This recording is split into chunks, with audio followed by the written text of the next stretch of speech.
উত্তর জেলার দামছড়া থানার পুলিশ গোপন সূত্রের ভিত্তিতে অভিযান চালিয়ে সোমবার সন্ধ্যা রাতে প্রায় 25 কোটি টাকার হেরোইন সহ আটক করে দুই পাচারকারীকে। এদের একজন শাহিদুর রহমান, সে ত্রিপুরা পুলিশের কনস্টেবল পদে চাকুরিরত, বর্তমানে বিশালগড় এসডিজেএম আদালতে কর্মরত। অপরজন জসিম উদ্দিন, দুজনের বাড়ি সোনামুড়ায়। উত্তর জেলার পুলিশ সুপার ভানুপদ চক্রবর্তী সাংবাদিকদের জানান, দামছড়া থানার পুলিশ ওসি সঞ্জয় মজুমদারের নেতৃত্বে গোপন খবরের ভিত্তিতে ত্রিপুরা মিজোরাম সীমান্তে নেশাবিরোধী অভিযান চালায়।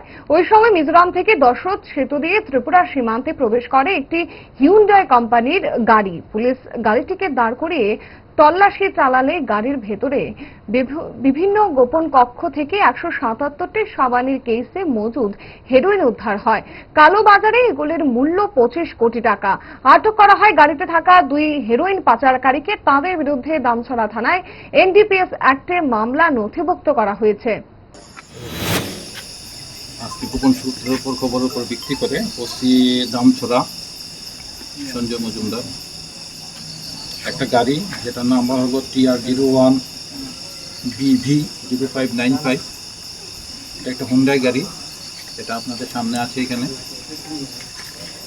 সেই গাড়িটাকে ডিটেইন করে তল্লাশির সময় সেই গাড়ির থেকে টোটাল 177 কেস হিরোইন এটা সিজ করা হয়েছে।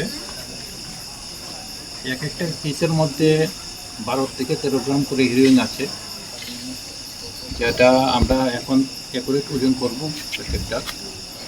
ইনিশিয়ালি এখানে 2 কেজি 150 গ্রামের মতো হিরোইন আছে।